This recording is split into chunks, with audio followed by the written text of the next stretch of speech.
বেরোচ্ছে, তার মধ্যে সেই মতুয়া বলেন সভা করছে, কার্যত মতুয়া বলতে টার্গেট। এর আগে মমতা ব্যানার্জি গেছিল, আপনারা সেখানে এখন গেছিলেন এবং সিপিএম গেছিল এবং তাদের পাশে ছিলেন, সেই জায়গায় কি বিজেপি দুশ্চিন্তা পাচ্ছে?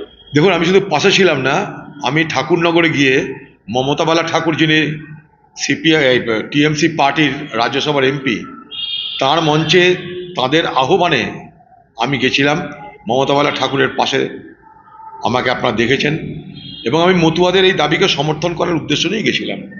সেখানে মমতাবালা ঠাকুর আমাকে আহ্বান জানিয়েছিলেন তার পক্ষ থেকে, সেখানে অনশন ভাঙানোর জন্য আমি আমার কথা বলেছিলাম। এবং সেদিন আমি তার কিছুদিন পর আমি কলকাতাতেও ইলেকশন কমিশনের চিফ ইলেকট্রাল অফিসারের দপ্তরে আমি গিয়ে একই দাবি করে এসেছি। আমি ভারতবর্ষের সরকারের কাছে দাবি করেছি যে মতুয়াদের আপনি অর্ডিন্যান্স করে, অর্থাৎ নাগরিক আইন যবে বাস্তবায়িত হবে হোক, কিন্তু তার আগে এসআইআর প্রক্রিয়ায় যেন কোনো মতুয়ার নাম বাদ না যায়, তার জন্যে কেন্দ্রের সরকার একটা অর্ডিন্যান্স আনুক, আমি সে প্রস্তাবও করেছিলাম।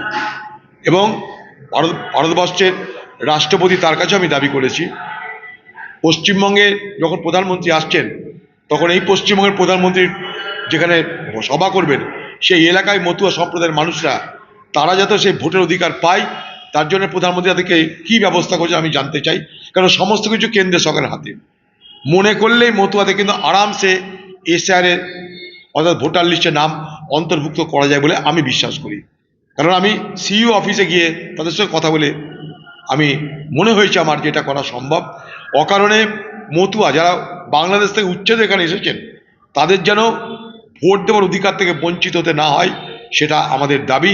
এবং সে দাবি শুধু আমি রেখেছি তা নয়, সে দাবি নিয়ে লড়াইও করেছি। দুর্ভাগ্যের ব্যাপার, ভারতবর্ষের পার্লামেন্টে পশ্চিমবঙ্গের তৃণমূলের নেতৃত্বকে আমরা দেখলাম না এ নিয়ে কোনো সরব হতে। তারা অবস্থান করছেন, প্রতিবাদ করছেন, কিন্তু মতুয়ারা কেন ভোটার লিস্টে নাম তাদের অন্তর্ভুক্ত হলো না, তার জন্য কিন্তু কোনো প্রতিবাদ বা কোনো আন্দোলন করতে দেখলাম না। দুর্ভাগ্য। যারা মানা করতো কিসের আওয়াজ।